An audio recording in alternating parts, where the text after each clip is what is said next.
Welcome to the final day of the 16th edition of the Women's Forum's Global Meeting, the first ever fully virtual edition.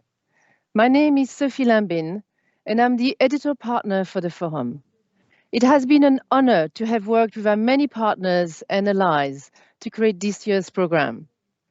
Even in a world that is physically distant, we have looked to create a human connection and a strong sense of purpose around the potential of inclusion. So today, on our final day, we seek to come together with one voice to put our message out into the world, a commitment to and a set of recommendations for a green and inclusive recovery. Valerie Jarrett, amongst others, reminded us that inclusive leadership means empowering others. Cara Diabola-Carolus, who is driving a feminist economic recovery, reminded us that feminism isn't just about women representation at the top, but also about a deep commitment to inclusion. Thomas Bubel of AXA observed that unity that has given us comfort and strength during this crisis, raising the question of how can we sustain this in the future. We were encouraged also by the words of President Ursula von der Leyen, who talked about the importance of STEM skills and diversity for the green economy. She cited, amongst others, the STEM Key project of the Women's Forum as a crucial effort to involve more women and girls in STEM. It's really a testament of how our work is reaching the highest level of policy and action. We ended on a high note with the New York Times debate on whether technology can save the world. The debaters showed us that it's not a question of good or bad, it's a question of intentionality. Rahaf Hafush rightly mentioned, every time someone dreams up a tool for good, someone else exploits it for their own benefit. It also featured a moment of pure emotion from Muse Poet Laureate Amanda Gorman, who so beautifully reminded us that it's how women empower others that makes our voices so vital.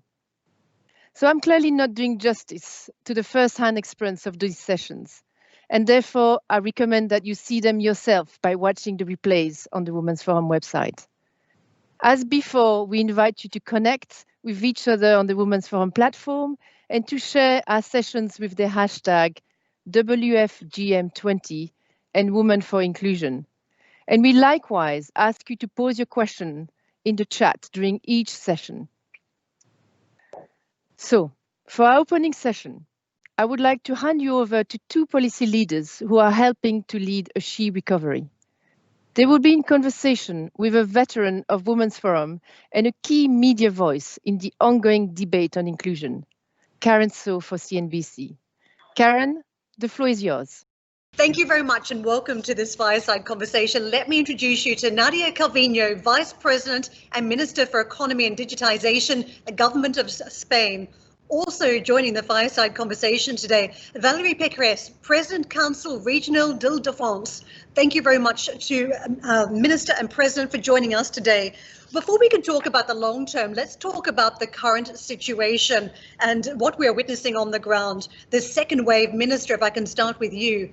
Spain currently has a state of emergency to deal with the pandemic. You also have one of Europe's hardest hit economies. How is the economy weathering the latest restrictions, and are you hoping to avoid another full-blown lockdown?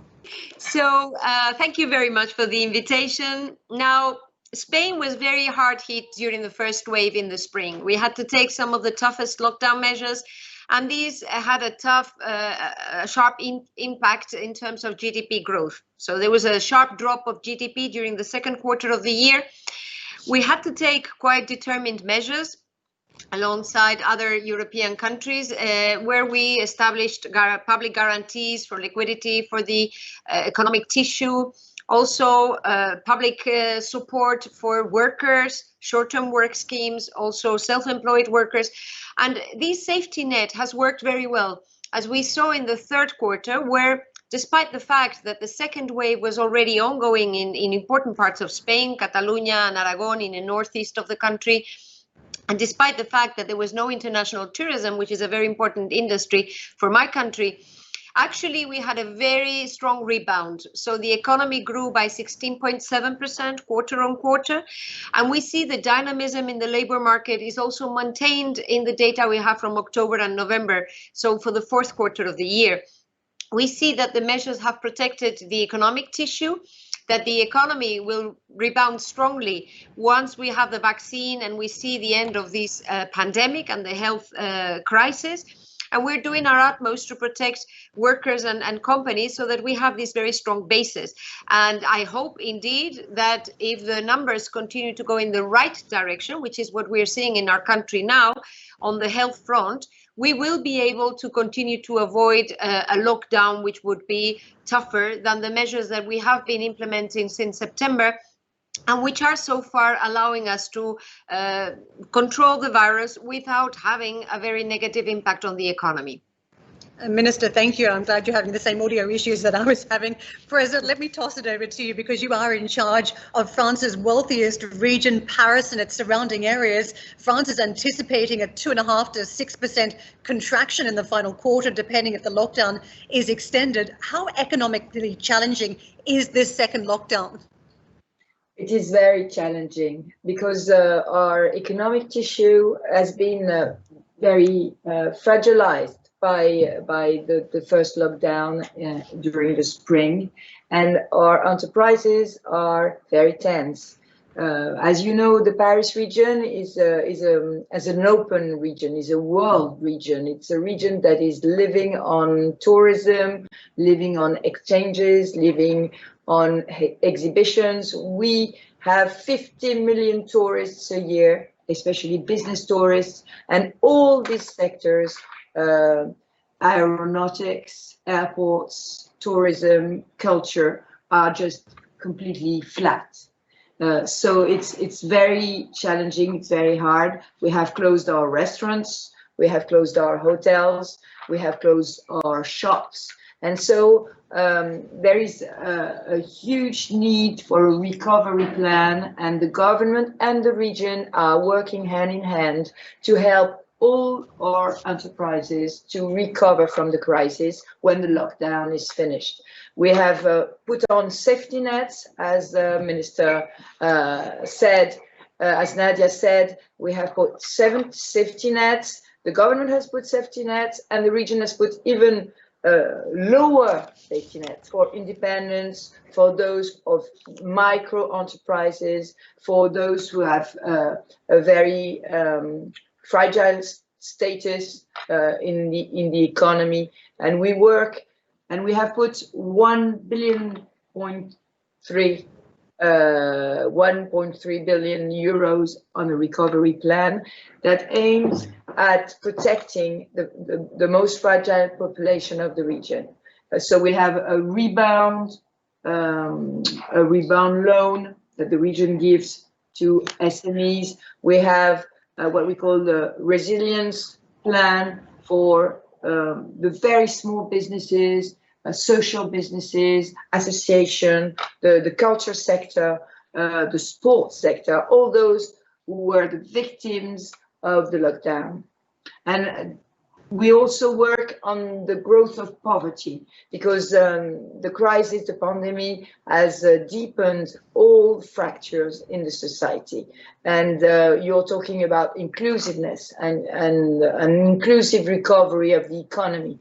But we have to pay special attention to all those who are out of jobs, very far from finding a new job.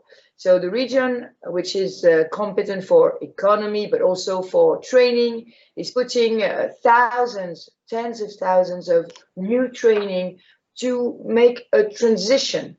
Because what is spectacular is to see that during the crisis, some economical sectors are booming. Some economical sectors are down, some economical sectors are booming. So we have to attract all those who are losing their jobs or threatened to lose their jobs, to make that transition and a new training to be able to take all the other jobs, the jobs that are being created in the digital economy, in health or all sanitary issues, Right. in construction, because we are, of course, investing a lot in our recovery plan on construction, building of infrastructures, public plans to help invest in the future, the ecological transition, security, because we are also hit by terrorism at the same time as the pandemic hits us. So all this work is made by the region hand in hand with the state. Minister, as we talk about a recovery and a rebuilding effort, we saw early on France and Germany displaying leadership to devise a European recovery fund to underwrite those rebuilding efforts. Now Poland and Hungary are blocking approval of that fund and the EU budget. How concerned are you that some of the initial cohesion demonstrated in Europe in the crisis will simply fall away now, unable to cross those final hurdles and deliver the funds that are required for the rebuilding? Mm-hmm. Well, as Valérie was saying, and I fully agree with her, we need to not only react to the issues at hand, and not only ensure that we protect an economic basis and the revenues of the families, and we protect the weakest part of our society, the most vulnerable. We also need to look ahead and start preparing for the recovery. And what we have been doing is working very much on our national recovery plan to be ready for the moment when the European recovery plan will be adopted and all the national ratifications will be finished, to be ready to kickstart this investment and reform program. We are right now in the negotiations of our national budget, which would be a cornerstone, so that as of January, we're able to start supporting the relaunch, the rebound on the economy, and we expect a strong growth to come in 2021 and potential growth through the structural reforms. But indeed, a key element is, when are we going to have the European plan up and running? Well, the news we have from Brussels are no different to the normal negotiations when we have decisions or legal acts which require unanimity. And the fact that there are one or two member states that are threatening with a veto or even blocking some of the pieces of the puzzle is not unknown or unheard of when we have these very serious and large negotiations. We have to think that we are negotiating in parallel the recovery plan, but also the multi-annual financial framework for the period 2021-2027. This is the common agricultural policy, structural funds, or the research policies of Europe. So this is a major package that needs to be agreed. And it's not strange, that we're in this kind of impasse situation, but I hope that in the coming weeks, this will be blocked. Still, the whole process is going to still take some time because there are national ratifications that have to come into play. And that's why we have put in place our national instruments so that the moment we have the approval of the national budget, we're ready to start doing the investments and reforms which the country needs to have a greener, a more digital, more sustainable and more inclusive growth. Important element in this Women's Forum to talk about inclusiveness and closing the gender gap, which I am afraid may widen due to the pandemic. But I'm sure we will come back to this issue in a moment. Yes, I'll pick up on that straight away, actually, because right through this pandemic, we've been talking about a she session, which we're hoping to flip the conversation to talk about a she-covery, a she-recovery that's taking place. And we do have a question from the audience, which fits very nicely to this. In the crisis, many more women than men have left the workforce. What differentiated measures should leaders take to achieve equal outcomes for women? President, do you want to pick up on that? What different outcomes do you think we should have on the policy-making side to ensure more female jobs come back and on the right terms? The subject is which fields of the economy are going to be relaunched very strongly. And these fields are not women-friendly fields. I talk about digital, for example. So we have to bridge the digital gap, and we have to ensure that women go more into training for digital jobs. And this is a huge preoccupation for the region. We are in charge of high schools. We are in charge of students in the region. And so we work a lot on this digital gap. And we have taken the opportunity of the crisis to put all the high schools on a digital on digital training. And now in the high schools during the lockdown, half of the classes are on a computer, half of the classes are in the class. And so it means that everyone is moving towards a more digital education. This question of how we take women into these new jobs is very important. If you talk about construction, if you talk about environment, we have also to take women to these training, these fields of the economy, which are not very women-friendly and in which we have less women. For health, it's the opposite. We have a lot of women in the health sector, but we have also to empower women, to make them get at the top level of the health system. It's not the case. When you watch television today and you ask all the specialists about COVID-19, about the pandemic, it's a lot of men talking on television, very few women. Still, there are a lot of women doctors, but they have to get on top of the health system too. So this is also a fight. It's how to empower women to get also at the top position in our economy, and that's a fight that we have to ensure to take even during pandemia. But I would like also to talk about women with victims. Because, as you know, during the lockdown, there's a lot of violences into the family. And so the region is also very committed to help all women that are victims inside their family during the lockdown of violences. And we help them get out of their housing, find new housing, new home, and also we help them to take action in justice.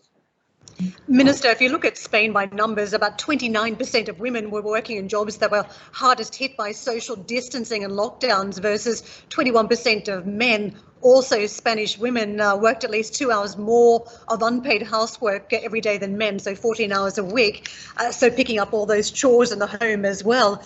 What do you think needs to happen from here, whether it's a change in temporary contracts or encouraging more women into a digital technology field where the growth may bounce back stronger? What do you think it's going to take from your side in government to encourage women into the workforce again? Yes, no, that's a very good point, because I think indeed, as Valérie was saying, that women have been hit twice by this pandemic. First of all, because they have a higher percentage, or they represent a higher percentage of workers in those areas which have been hardest hit, and everything that has to do with interpersonal relationships obviously is hardest hit when we have to cut these interpersonal relationships to stop the virus from spreading. And so that makes them more vulnerable on the labor market. But then they're hit again because they are the ones responsible for caring inside the family, which means that they take a double responsibility in taking care of the elderly, also taking care of the children when the schools were closed in the spring, which also hinders their development on the labor front. So it's a vicious circle that needs to be tackled in a very decisive manner. And in that sense, I would say two very concrete things. One is that on our recovery plan, we have put 4 main axes or objectives lines. One is green, second, digital, third is social and territorial cohesion, and fourth is gender equality. You know, we consider this to be such an important issue that this is one of our 4 priorities for the recovery plan. And there will be specific programs aiming at investing in human capital, as Valérie was saying. But the idea should not only be that women have a higher percentage in the sectors which are growing, but also that we transform the other sectors in order to ensure that they can also thrive in those areas. We need to modernize our tourism sector. We need to modernize the care sector. We have learned from this pandemic, we have to take care of the most vulnerable parts of our society in a different manner. Now, my second point would be not only the recovery plan, but our draft budget for next year is going to already integrate important elements to support women, in particular in this regard. The equalization of maternity and paternity leaves that will be implemented through next year's budget. This is an important social policy of Spain, where I think that we're maybe the most advanced country in the world, or amongst the most advanced in terms of equal regimes for maternity and paternity leave. Secondly, we have increased indeed the funds for violence, female violence, I mean gender-related violence or violence against women, as Valérie was reflecting. This is an issue that we are very concerned with, obviously. We have also increased the lowest pensions, which normally go to women because of the gender gap throughout their whole working life history. And we will be therefore trying to already in 2021 implement also a minimum income regime, which is a modernization of our social policies, which is very much targeting single parent houses and which have children. So families, instead of being based on the labor market, it will be based on the social tissue. And all these measures, we hope, will cushion the blow in the first instance while we deliver those investments and those reforms that are going to help women to, to be much more active, and therefore that we profit from the talent of 50% of our population. We simply cannot not use to the full extent the talent of women if we want to have strong and sustainable growth. At this point, what we have witnessed, the real challenge in getting the animal spirits back into the C-suite, given the significant uncertainty still. And it's concerning when we talk about what sort of provisions we could put in place to try and encourage women back, whether, quotas would be required at this point. In France, of course, clearly not shy of using quotas to encourage more women into the boardroom. But at this point, I wonder whether that's useful. We've also had a question which raises an interesting point. Should leaders make gender equality a condition for receiving relief and recovery funding from the state? And if so, how? President, do you want to weigh in on this, whether quotas or some sort of gender equality condition should be part of the next phase as we talk about a recovery? It's a very good question, and I was very interested in hearing Nadia talk about the Spanish plan, because I'm very much in favor, and I've been very much in favor of equal rights, maternity leave and paternity leave, concerning maternity leave and paternity leave, and I'm sure that's one key issue in order to ensure women that they will have the same careers as men.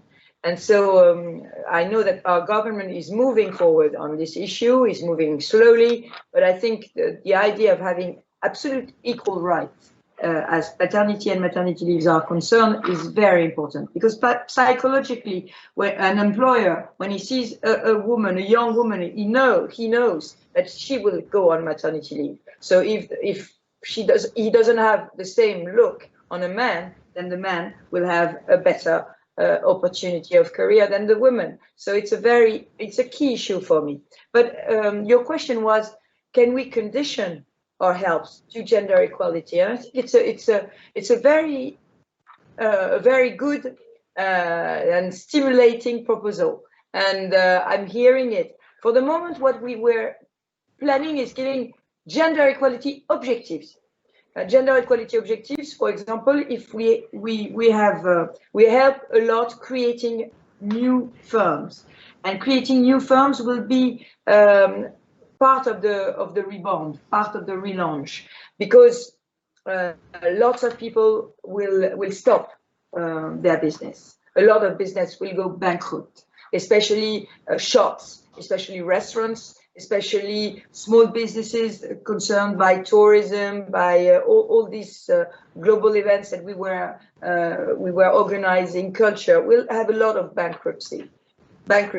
And following these bankruptcies, we have the rebound, we have the relaunch. We have to create new firms, and we have to take women to create firms. And all the money that we're giving to help create new firms, we condition them to the fact that they do 50% women, 50% men when they coach people. But it's maybe not enough.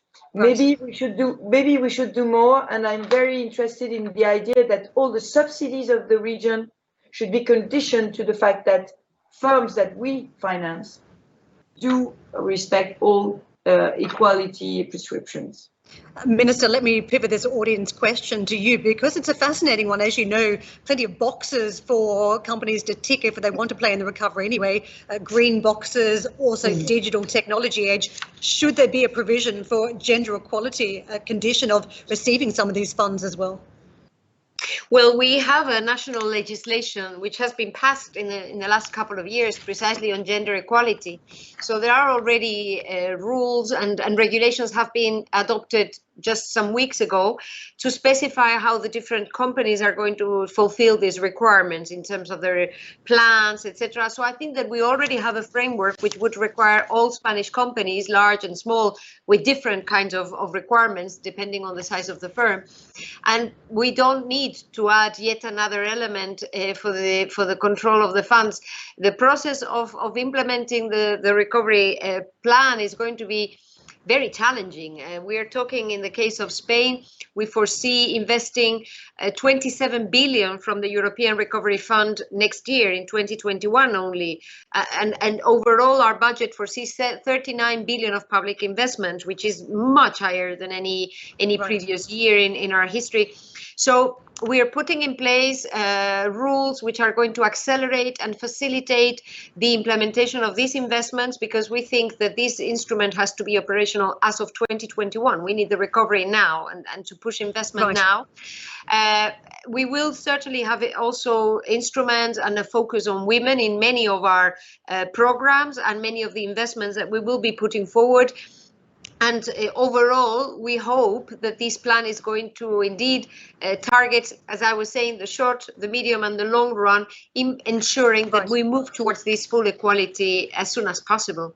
Minister, we're a bit challenged on time, but I want to get to a very important issue of how we get to recovery. And clearly, a vaccine is very important. President, you've mentioned that you think a vaccine should be mandatory. Very strong comments, not in the first instance, but eventually. Why do you think that is the case? And how would you roll that out without a backlash, given you've already seen people concerned about their freedoms being removed with lockdowns? The problem is that we have more vulnerable population, and the more vulnerable population must be vaccinated very quickly. And it's a big issue because, you know, France has been doing a stop and go policy, lockdown, unlock, lockdown, unlock. And this cannot continue. We have to open our shops, we have to open our businesses, we have to recover from the crisis.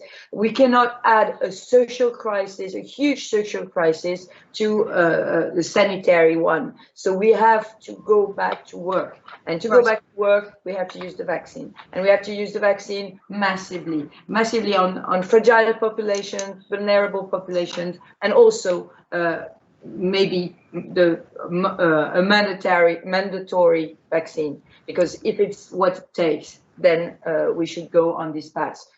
I will hear all the doctors, I will hear all the sanitary authorities on that, but I think we need to go back to work. It's really a big issue. Minister, I have to get your take on this as well. And clearly, directives from Madrid do not go down well across Spain. We've seen that even before and during the pandemic. Is a vaccine, mandatory vaccine, necessary in Spain to get the economy back on its feet? Well, first of all, we're trying to get the economy back on its feet already now. As I was saying, we have been able so far to avoid a tough lockdown. So the impact of the second wave, despite the fact that it started earlier in Spain, already in August, actually the impact of the second wave is not comparable to the impact that we had during the spring. So if the numbers continue to go in the right direction, which we hope will be the case, obviously, we will be able to avoid a tough lockdown and to articulate a good balance between protecting the health and the economy. And then when the vaccine comes, which we hope will start in January, we have already a number of discussions at national level and also at European level to see what priority to give to the different population groups. We will not have vaccines for 100% of the population straight on. So we need to decide, which are the groups which should be vaccinated first in order to have maximum impact and to leave this very tough period behind.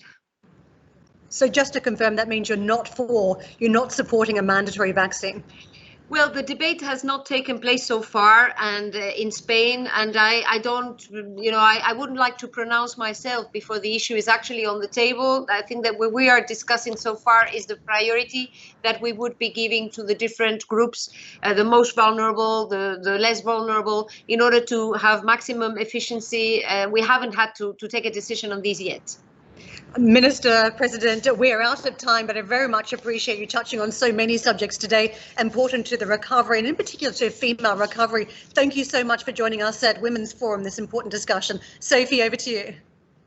Thank you, Karen. That was a tour de force. And thank you for that inspiring opening that helped us to understand how important supporting women is in developing national recovery plans. Now we'll shift to a more focused question on ethics and inclusion in the development of artificial intelligence. It is a shared challenge that affects institutions around the world, and I would now like to hand it over to Ella on our editorial team to introduce the next session. Ella, over to you.